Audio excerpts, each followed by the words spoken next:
Righty ho, welcome back to the second part of my GPST1 series where I'm sharing what it is really like working as a GP trainee in the UK. If you haven't watched part 1, I spoke about my induction experience and how I got started. But today, it's all about the day to day, my schedule, the types of patient I saw, how supervision works, the team, challenges I faced, and how I actually learned on the job.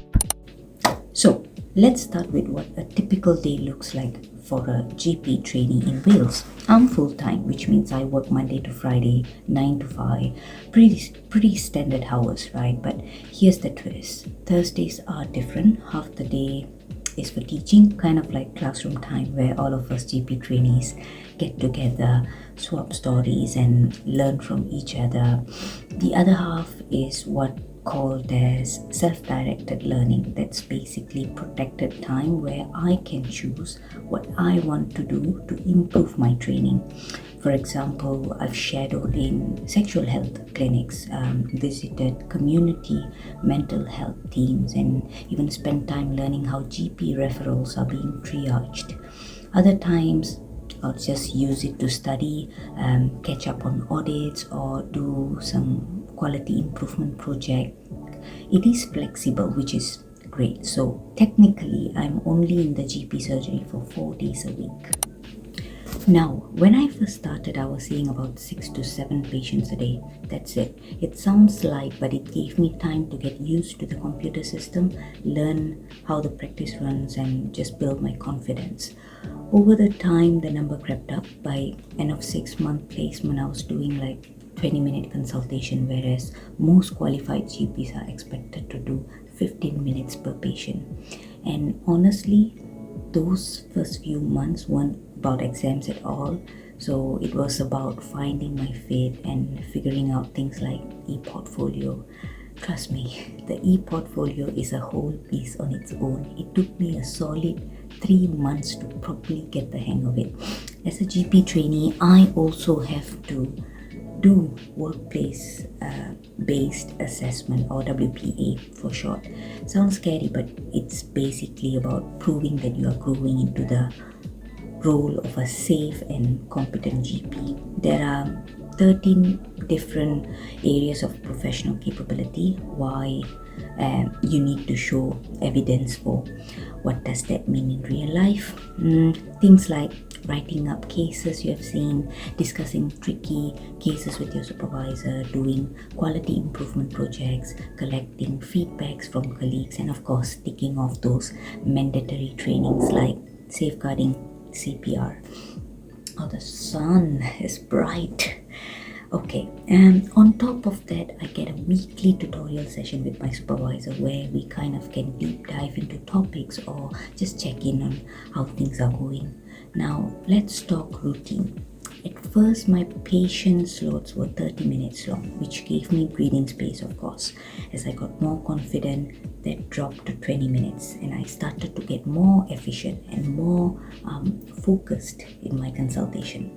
And my workday usually runs 9 to 5, but there's always this thing called duty doctor. Imagine this, every GP has their own list of patients booked in for the day, but then as a patient wake up with a raging sore throat and think, I need to see a GP today. You ring the practice and the receptionist takes some details, and bam, you get put on the duty doctor list.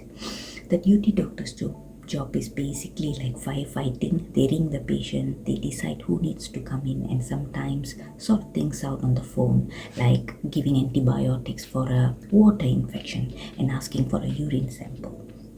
As a first year trainee, I didn't have to do that, thankfully.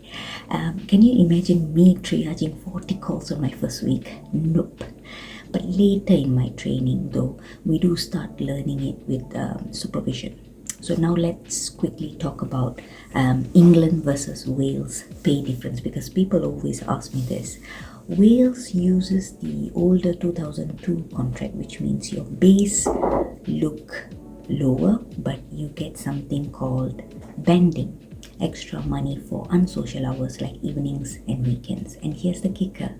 As a GP trainee in Wales, you have to do 36 hours of out of hours work every 6 months. That's part of the deal. In England, trainees are on the newer 2016 contract, which means there's no set of numbers of hours. As long as you can prove it in your portfolio, you've done enough out of hours, you are fine. And if you're wondering, okay, Priya, what is actually out of hours? Don't worry, that's another whole other video. I'll save that fun for next time. Alright, let's talk about the kind of patients and cases I saw in GP training. Honestly, it could be anything. Being a GP trainee means anything can walk through the door. From a baby with a rash to a grandparent with chest pain, and sometimes both in the same morning. So the way it works is the reception team usually puts a little note on the system. Sometimes could be cough or headache, but here's the truth. It's never that simple. You click into the patient's notes and then suddenly it's headache or plus chest pain. Oh, and actually they are feeling really anxious too. I saw everyone, kids, adults, elderly patients, pregnant women, and the problems? Everything from simple chest infection, mental health concerns, chronic condition reviews, all the way to referrals for specialists. Now, in the beginning, my appointment were about 30 minutes long. Sounds generous, right? But trust me, the time flies. At first, it's more about learning how to balance everything, taking a good history, doing the right examination, and then working with the patient to come up with a solid plan. So shared decision making, it's a big deal in the GP. And I'll be honest with you, my best friend during the clinic was guidelines tab on my computer. Always open, always checking. That's how you learn and make sure you are not missing anything. Every practice runs a little differently. For example, some trainees start with a 20-minute appointments plus short breaks in between to ask questions. The key is talking to your supervisor about your goals and setting up what works for you. And also remember, GP is all about teamwork. It's not just the doctors. You have got the receptionists answering the calls, nurses doing the bloods, ECG, long-term condition reviews. Everyone has their role. So if you are someone who wants to completely work on your own, solo, GP might not be for you. Numbers wise, I started with about 10 patients in a day, and then later that grew to 15. And when you are fully qualified as a GP, you might see up to 25 patients a day. Of course, that depends on the practice, the policies, and how complex the patients are. Honestly, GP feels like being a bit of jack of all trades. You deal with everything, and honestly, one of the best things I did in the beginning was shadowing a GP partner. Just watching them how they ran their consultations gave me so many light bulb moments. Let me know in the comments below what you think GP life is like. So one of the best part of my GP placement was the amount of support I had. Honestly, I never felt like I was left on my own. We used a system which has this built-in messaging system. So if I was with a patient, let's say, and got stuck, I could just ping my supervisor and quick message to check if they were free. If they were, I would either just pop in into their room to ask, or they might just come over and review the patient with me. That was such a safety net. I knew help was always just a message away. Another thing that really helped were hot topic reviews. So these happen twice a day. So once before lunch and again at the end of the day. It was basically time set aside to sit down with my supervisor, go through any questions I have, talk about the cases I've seen. So that's where so much of the learning happened, from understanding like how to make the referrals to seeing how different practice runs their services. Every GP is slightly different, and those regular check-ins gave me a much clearer picture of how everything fits together. And the support wasn't just from my supervisor, it's like the whole practice team played a role. For example, let's say if I need to refer a patient to a mental health services, I would write the letter and send it as a task to the admin team. They would take it from there and make sure it reached the right service. So the admin team are honestly lifesavers. The amount of time they saved me with paperwork was huge. So overall, I felt really supported, not just by my supervisor, but the entire team. It's definitely a team support, and that makes such a difference when you are in training. The big challenge, not having a car. Honestly, rural Wales without a car is like playing life on hard mode. No tubes, no trams, not even an Uber. I had to rely on buses and local taxis. And if you were ever waited 40 minutes for a bus that may or may not show up, you know the struggle. Then there's other things like consultation timing. In my first few weeks, my 10-minute slots would magically become 20, 25, sometimes 30 minutes. I'll be running behind because I wanted to be, super thorough. Spoiler alert, patients don't mind, but the clinic schedule definitely does. But by month 3 or 4, I got better at structuring my things and finding my flow. Another challenge, the variety. 1 minute I'm seeing a toddler with a rash, and then the next minute is a elderly patient with 6 chronic conditions, and then someone struggling with their mental health. It's like switching heads every 10 minutes. Doctor, detective, therapist. At first it was exhausting, but also kind of exciting. And uncertainty, that's huge. In hospital you've got bloods, scans, whole team around you, but in GP sometimes it's just you and your stethoscope and your brain. that took some adjusting too, but it definitely built my confidence. And let's not forget admin.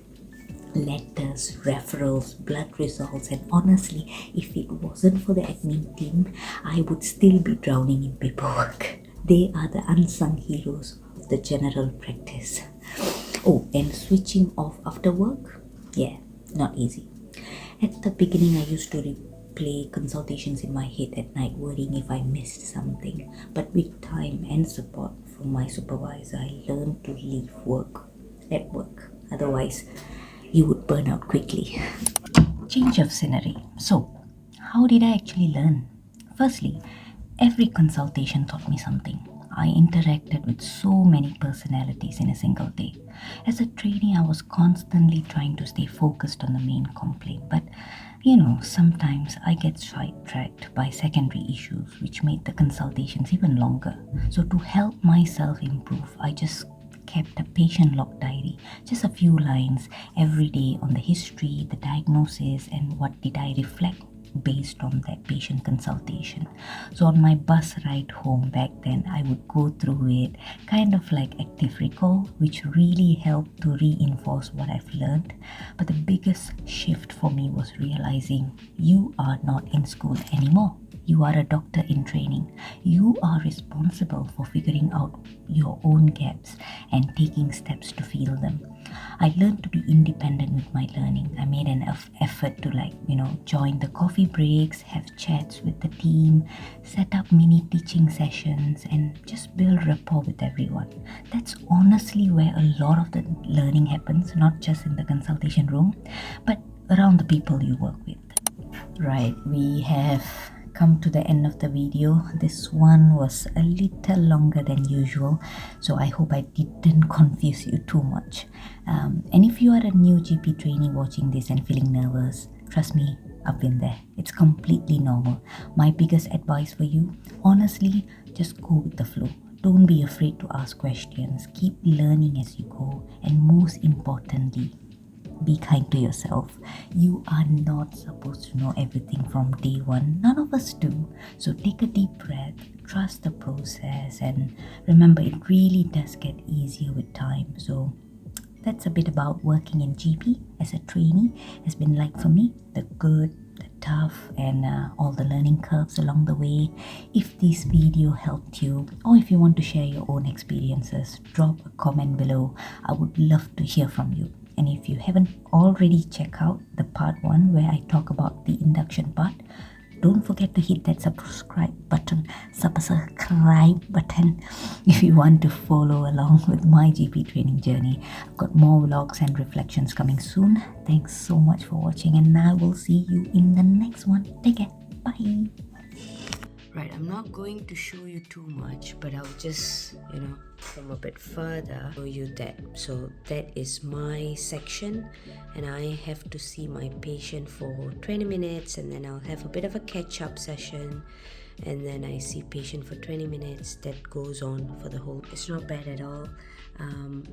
For GPST1, seeing my patients for 20 minutes, it was a bit tricky, but I think it's really helpful in terms of my time management and making sure I'm progressing. I don't think so I would go lower than that, but 20 minutes is a pretty solid time. And probably when I upgrade, when I go to GPST2 or GPST3, then I would think about going down to 15 minutes to kind of train for my exams and things like that. But it's too early for the first year. Anyways, it's 8:50 now, as you can see. Sorry. I start in another 4 minutes, but I just had a telephone consultation at 9 a.m. so I've completed that. I've got a referral to be done to neurologist, which I'm going to do it now. It's all about balance in GP. There are things that comes at 5 p.m. On a weekday, and I can't do it. If it's not urgent, then I don't do it. Just keep myself a task. The next day when I come back to work, I can always do it, because I know that being in a general practice, you have that continuity, which is nice. It's not like I'm working here and then I'm gone for a few days or weeks, it's continuity is there. And I like that, and I think that's the most important thing about being a GP trainee, to learn how to prioritize things and able to manage your time. If not, you just end up leaving at 6-7 p.m. every day.